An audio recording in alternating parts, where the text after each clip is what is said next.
गौतम बुद्ध की इस कहानी से जानेंगे क्यों कोई व्यक्ति बुरा बन जाता है और बुरे काम करने लगता है। साथ ही इस कहानी में जानेंगे कैसे बने अच्छा इंसान। अच्छे या बुरे व्यक्ति बन जाने से जुड़ी गौतम बुद्ध की कहानी। एक गांव में एक शातिर चोर रहता था। पूरा गांव उस चोर के बारे में जानता था, लेकिन इसके बावजूद भी कोई उसे पकड़ नहीं पाया। उस शातिर चोर ने अपना संपूर्ण जीवन चोरी करने में लगा दिया। इतना ही नहीं, आसपास के गांव और नगर में भी उसकी बराबरी का कोई चोर नहीं था। शातिर चोर का बेटा भी बन गया चोर। चोर का एक बेटा था जिसे वह अपनी तरह ही शातिर चोर बनाना चाहता था।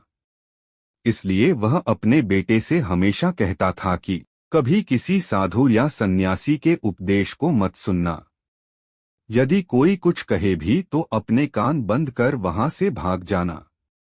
बचपन से ही उसका बेटा अपने पिता से इन्हीं बातों को सुनता आ रहा था, जिस कारण ये बातें उसके मन में बैठ गई थी।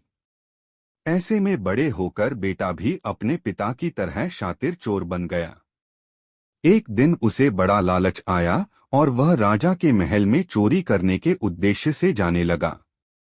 तभी रास्ते में लोगों की भीड़ नजर आई। चोर ने देखा कि लोग एक सन्यासी के चरणों में गिरकर उनका आशीर्वाद ले रहे हैं। वो सन्यासी गौतम बुद्ध थे।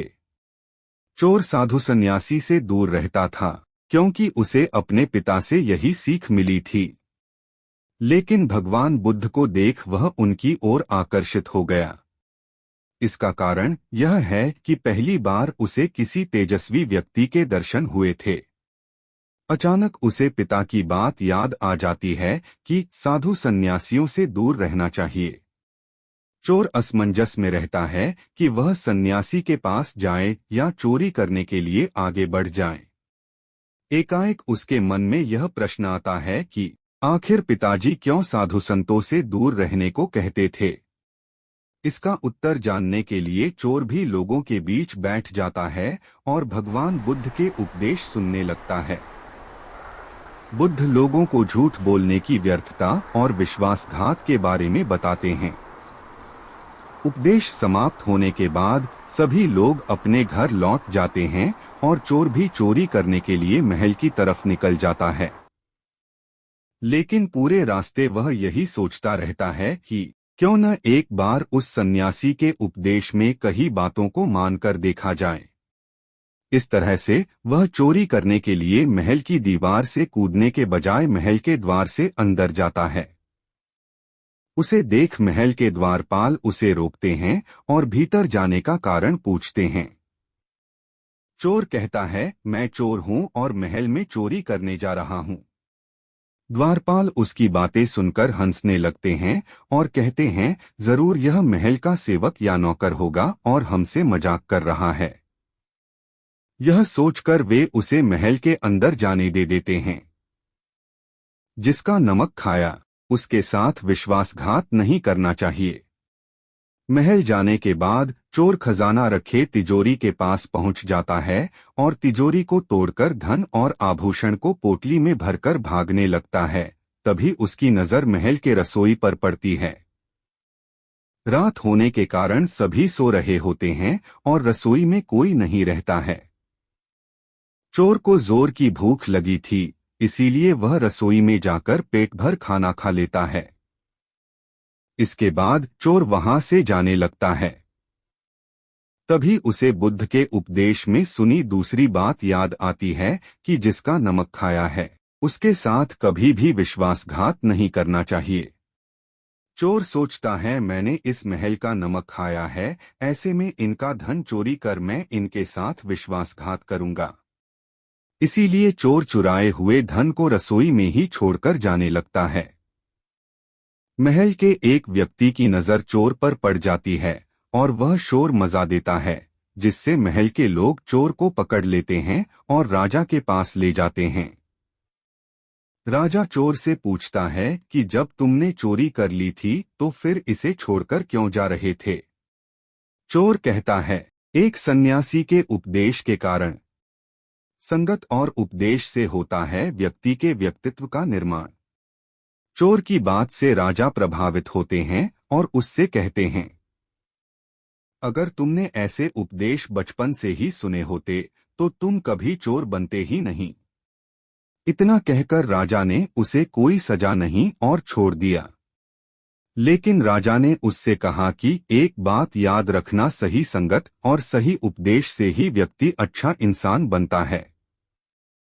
बचपन से ही गलत संगत और गलत उपदेश मिलने के कारण वह बुरा व्यक्ति बन जाता है। संगत और उपदेश व्यक्ति का जीवन बदल देते हैं। बुरे बनो तभी सफल बनोगे। पहला है स्वार्थ। मैंने यह अपराध कैसे किया? मैंने आज से पहले कभी किसी को धोखा नहीं दिया। लोग मुझे धोखा दे रहे हैं लेकिन मैं नहीं जानता। आज मैंने तुम्हें धोखा क्यों और कैसे दिया? बॉस ने कहा कि तुम मुझे धोखा नहीं दे सकते क्योंकि मैंने तुम पर कभी भरोसा नहीं किया। मैंने कभी किसी पर भरोसा नहीं किया। सिर्फ मैं अपनी आंखों से जो देखता हूँ उस पर भरोसा करता हूँ और मैं तुम पर भरोसा करता हूँ। मैं अंदर का लालच देख सकता हूँ और मैं जानबूझकर आपको यह लालच इसलिए दिया क्योंकि किसी व्यक्ति के किसी को धोखा देने के केवल 3 कारण होते हैं। पहला है स्वार्थ, दूसरा है लालच और तीसरा है ईर्ष्या। 2.1 बुरे बनो तभी सफल बनोगे। लक्ष्य बनाएं। युवा शिष्य ने गुरु से पूछा, परंतु गुरु, मैं स्वयं स्वार्थी हूँ, लालची हूँ और ईर्ष्या से खुद को कैसे मुक्त रख सकता हूँ? गुरु ने कहा, खुद का अध्ययन करो, खुद को जानो, अपने अंदर जाने की कोशिश करो। इंसान में बहुत कुछ है, संभावनाएं हैं, वह कुछ भी कर सकता है। अपने लिए कुछ लक्ष्य बनाएं, वह कुछ भी हो सकता है। और जब आप में बदलाव आए तो अपने अंदर झांकें और जानने की कोशिश करें कि आप ऐसा क्यों है। बदल रहा है, कौन बदल रहा है तुम्हें? क्या ये बदलाव अच्छा है? यह अच्छा है या बुरा? आत्ममंथन करने का प्रयास करें। गुरु की यह बात सुनकर शिष्य ने फिर से उनके पैर पक बोला, गुरुजी, मैं आपका शिष्य बनना चाहता हूँ और जानना चाहता हूँ। 3 बुरे बनो तभी सफल बनोगे। नकारात्मकता को सफलता में बदलना। कि मैं कौन हूँ और मैं अपने आप को कैसे बदल सकता हूँ? गुरु ने कहा कि हमारे आसपास ऐसे बहुत से लोग हैं और ऐसे बहुत से लोग हुए हैं जो इस बात की मिसाल हैं कि उन्होंने कभी किसी को धोखा नहीं दिया। उनके स्वार्थ, लालच और ईर्ष्या ने कभी किसी को धोखा नहीं दिया। इंसान धोखा ही देता है जब उसे लगता है कि वह जो कर रहा है उसे कोई नहीं देख रहा है और इस बारे में भविष्य में किसी को पता नहीं चलेगा और वह जो भी कर रहा है वह सही है। पकड़े जाने के बाद वह अपने बचाव में और तर्क देता है कि मैं कुछ नहीं कर सका, मेरे पास यही है। अंतिम सहारा मजबूरी थी। लेकिन हर धोखे के पीछे का सच यही है कि इंसान जानबूझकर सहारा लेता है, अपने फायदे के लिए करता है। गुरु ने शिष्य की आंखों में देखा और कहा, याद रखना, जब हम किसी को धोखा देकर हम उसकी आंतरिक चेतना को ठेस पहुंचाते हैं और वह ऐसा हो जाता है, बुरी तरह घायल हो गया कि अब वह किसी पर भरोसा नहीं कर सकता। वह अंदर ही अंदर बहुत उदास और अकेला महसूस करने लगता है। इसीलिए अगर आप ऐसा चाहते हैं कोई आपको धोखा न दे, इसलिए अपनी आंखें, कान और दिमाग खुले रखें। चुनौतियों का सामना, उपलब्धि की दरवाजा। तो निराश मत होइए क्योंकि धोखा खाने के बाद हर धोखा इंसान को कुछ न कुछ सिखाता है और व्यक्ति पहले से अधिक सतर्क है और इसलिए सावधान हो जाता है। सिर्फ एक धोखे के कारण अपना जीवन बर्बाद न करें और इसे एक सबक के रूप में लें और आगे बढ़े। गुरुदेव ने कहा था, ये धोखेबाज व्यक्ति के 10 लक्षण। एक चालाक व्यक्ति जो आपको धोखा देकर बर्बाद कर सकता है, वह आपके मन की शांति छीन सकता है, वह निराशा के गहरे सागर में डूबकर आपका जीवन समाप्त कर सकता है। पहला संकेत यह है कि वह व्यक्ति झूठा, धोखेबाज होगा। वह आपसे हर बात छुपाने में सक्षम होगा। आप अन्य लोगों से उसके बारे में जानेंगे और जब आप पूछेंगे तो वह बताएगा कि आप किस बारे में ज्यादा नहीं जानते होंगे, वह आपके बारे में सोचता है। आप हमेशा इस बात को लेकर असमंजस में रहेंगे कि उनकी जिंदगी में क्या चल रहा है। वह आपसे सब कुछ छुपा सकता है क्योंकि वह एक सच्चे आदमी के पास नहीं है अपने बारे में बताने में दिक्कत। वह आपसे लगभग हर बात साझा करता है। बुरे बनो तभी सफल बनोगे, सहन शक्ति के बल से सफलता की ओर। लेकिन धोखेबाज है व्यक्ति बहुत सावधानी से चलता है, इसलिए हमें उस व्यक्ति पर ध्यान देना चाहिए जिसके साथ हम रिलेशनशिप में हैं। हम अपना जीवन किसके हाथ में सौंपने जा रहे हैं? हम प्यार और विश्वास का सौदा करने जा रहे हैं। चाहे वह अपनी पूरी जिंदगी खुली किताब की तरह हमारे साथ शेयर कर सकता है या नहीं, या फिर हमसे बातें छुपाता है या नहीं।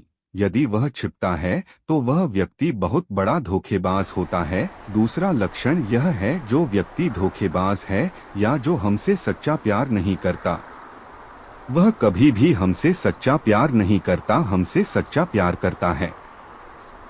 वह हमारी कितनी भी परवाह करता हो, उसकी देखभाल करो और उसके लिए कुछ भी करो, वह रत्ती भर भी परवाह नहीं करेगा और यह एक बार नहीं बार बार दिखाई देगा, लेकिन हम इसे नजरअंदाज कर देते हैं। यह हमारी गलती है।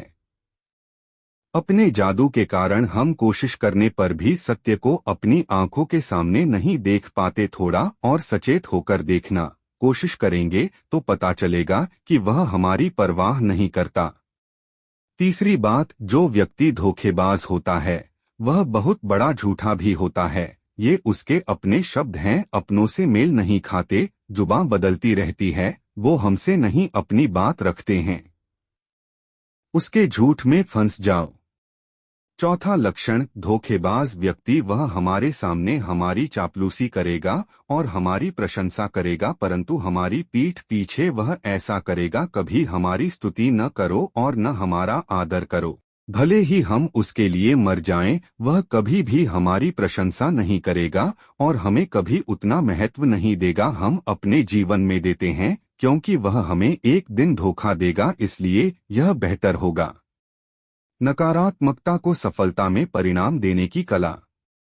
बहुत ज्यादा धोखा खाने से पहले हम सावधान हो जाएं। पांचवा संकेत, वे क्या कहते हैं उस पर ध्यान मत दो, बल्कि उस पर ध्यान दो जो वे तुम्हारे साथ करते हैं। बात करना बहुत आसान है, लेकिन ऐसा करना बहुत मुश्किल है और ज्यादातर लोग इन्हीं चीजों पर अटके रहते हैं। इसलिए वह आपसे कितनी भी बात कर ले, उससे कई वादे किए जा सकते हैं, लेकिन जब तक वह कार्य पूरा न कर ले तब तक उस पर भरोसा न करें। छठा संकेत, प्रेम संबंधों में अक्सर देखा जाता है कि कैसे कोई धोखेबाज व्यक्ति अपनी प्रेमिका को फंसा लेता है। इस तरह कि दूसरा व्यक्ति उसके लिए हमेशा उपलब्ध रहे। वह कहीं नहीं जा रहा है, यह उसके लिए यहीं रहेगा। वह न तो आदर करता है और न ही आदर देता है, और यदि सम्मान की भीख मांगी जाए तो वह आपका अधिक अपमान करता है। किसी रिश्ते में किसी से मिन्नत करनी पड़ती है, मुझे अपना समय देने के लिए मुझसे बात करो, तो वहाँ इससे बुरा कोई रिश्ता नहीं हो सकता। कोई भी आपसे सच्चा प्यार नहीं करेगा। बुरे बनो तभी सफल बनोगे, बुराई पर निर्माण करते समय सफलता की बुनियादें। लेकिन कुछ नहीं आपके लिए, न तो उनकी आदतें बदलेंगी, न उनका स्वभाव और न ही उनका आराम। आठवां संकेत, वे कभी नहीं बदलेंगे। आपके प्रति समर्पित और प्रतिबद्ध रहें। चाहे कुछ भी हो जाए, हम आपके साथ हैं, हम आपका समर्थन करेंगे। चाहे कोई भी समय हो, वे ही ऐसा करेंगे। अपनी शर्तों पर आपके साथ रहें। जब भी वे सहज होंगे और अच्छा महसूस करेंगे तो वे आपके साथ रहेंगे, और यदि ऐसा होगा उन्हें थोड़ा सा भी दुख होता है तो वे चले जाएंगे, क्योंकि वे कभी नहीं जाएंगे अपनी शर्तों से बाहर आए। नौवां संकेत, वे आपको हमेशा चोट पहुंचाएंगे, कभी कभी जानबूझकर और कभी कभी उन्हें पता भी नहीं चलता कि वे आपको और आपके लिए कितना नुकसान पहुंचा रहे हैं। दिल दुखता रहेगा। आप उस व्यक्ति के साथ खुशी महसूस करेंगे जो आपसे सच्चा प्यार करता है। उसके साथ रहने से आपको वह एहसास होगा जैसे आप हवा में हल्के से उड़ रहे हों। और अगर आप एक धोखेबाज और गलत इंसान के साथ रिश्ते में हैं तो सब कुछ हो जाएगा भारी और बोझिल महसूस होगा। ऐसा लगेगा जैसे कुछ गड़बड़ है। अंदर से आवाज आएगी कि यह रिश्ता है, यह आपके लिए सही नहीं है। और अगर आप इसे सुनकर भी नजरअंदाज कर देते हैं तो यह आपकी गलती है। 10वां लक्षण, आप उनके जीवन में कहीं नहीं हैं। उनकी जिंदगी में आपकी कोई खास जगह नहीं है। वे जब चाहें आपको आसानी से अपनी जिंदगी से बाहर निकाल सकते हैं और उन्हें इसकी कोई परवाह नहीं होती। अगर आपको उनकी बातों पर यकीन नहीं है और आप उनकी सच्चाई जानना चाहते हैं, फिर कुछ दिनों के लिए उनके जीवन से गायब हो जाते हैं। उनकी जीत होगी, बुरा मत मानना। इससे तो अच्छा है कि समस्या हमारे जीवन से दूर हो गई है। अब हम आजाद हैं और तुम जो चाहो वो कर सकते हो। दोस्तों, अगर आप भी किसी ऐसे शख्स के साथ रिलेशनशिप में हैं तो होश में आ जाएं और जितनी जल्दी हो सके इससे बाहर आ जाओ।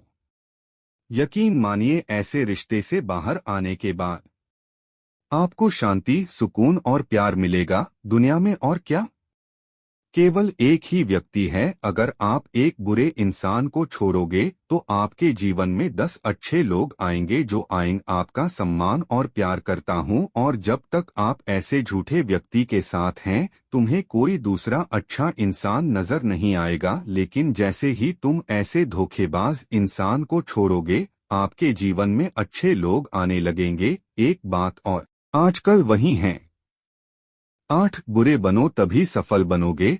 कठिन समयों में बढ़ना सफलता का ब्लूप्रिंट। ये वो लोग होते हैं जिन्हें रिश्तों में प्यार में धोखा मिलता है। वे कहते हैं कि वहाँ है प्यार, जैसा कुछ नहीं, सब झूठ है। आजकल सब झूठ है, लेकिन ये पूरा सच नहीं है। वह व्यक्ति जिसके पास है धोखा दिया तुम्हें, प्यार का मतलब मालूम नहीं। पर आज भी बहुत हैं दुनिया में ऐसे लोग जो प्यार करना भी जानते हैं और प्यार निभाना भी जानते हैं। जिनको धोखा मिला, उन्हें मिला उनकी तरफ से सच्चा प्यार। कर रहे थे प्यार ईश्वर और इस दुनिया का दिया हुआ एक उपहार है। प्यार पर ही आधारित है। अगर कोई गलत इंसान आपके प्यार को नहीं समझ पाता तो समझ जाता है। इसका मतलब ये नहीं कि इस दुनिया में प्यार नहीं है, ये दुनिया प्यार से चलती है। सेलिब्रिटी डांसिंग दुनिया उन लोगों की वजह से है जो प्यार करते हैं। और आखिरकार एक और बात दोस्तों, अगर आप अपने परिवार वालों या अपने द्वारा ठगा हुआ महसूस करते हैं, गलत समझा जाता है, तो एक दूसरे की बातों को समझने की कोशिश करें और एक दूसरे को बताएं। एक दूसरों को माफ कर दो, क्योंकि दोस्तों, तुम्हें तो बहुत लोग मिलेंगे लेकिन तुम्हें मिलेंगे दुनिया में कहीं भी ऐसे लोग नहीं मिलेंगे जो आपके परिवार को पसंद करते हों। और हाँ, ऐसा भी है, उन लोगों के बारे में बात अलग है जो आपके परिवार से थोड़ा बाहर हैं, जैसे आपका दोस्त, दूर का रिश्तेदार या पड़ोसियों को माफ करना बुद्धिमानी है, लेकिन परिवार के सदस्यों।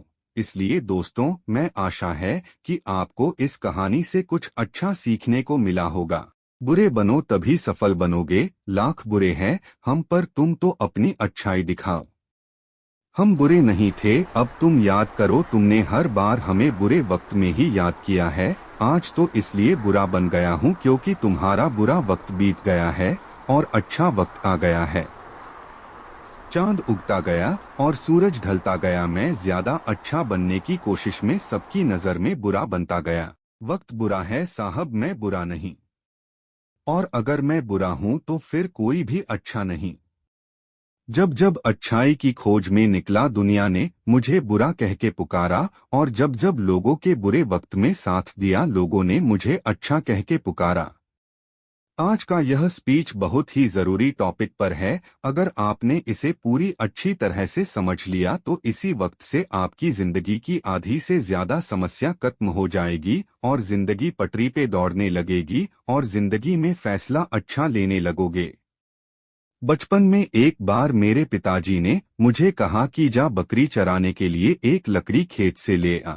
मैं एक कुल्हाड़ी लेकर खेत में गया और पहला कुल्हाड़ी एक बहुत ही सीधे साधे पेड़ पर पड़ा। उस डाली पर कोई कांटे नहीं थे और उसको काटना बहुत आसान था। उसी के बगल में एक दूसरा बाबुल का पेड़ था जो पूरा कांटों से भरा था। मैंने उस पेड़ में तो पास में भी जाना नहीं सोची, आखिर मैं अपने हाथों में कांटे क्यों चुभाऊं। अब इंसानों के साथ में भी बिल्कुल ऐसा ही होता है। जो इंसान टेढ़ा होता है ना थोड़ा काम अच्छा होता है, ना उसको ज्यादा डिस्टर्ब नहीं किया जाता है, उसको ज्यादा तंग नहीं किया जाता है, आम तौर पर उसकी बातें मान ली जाती है।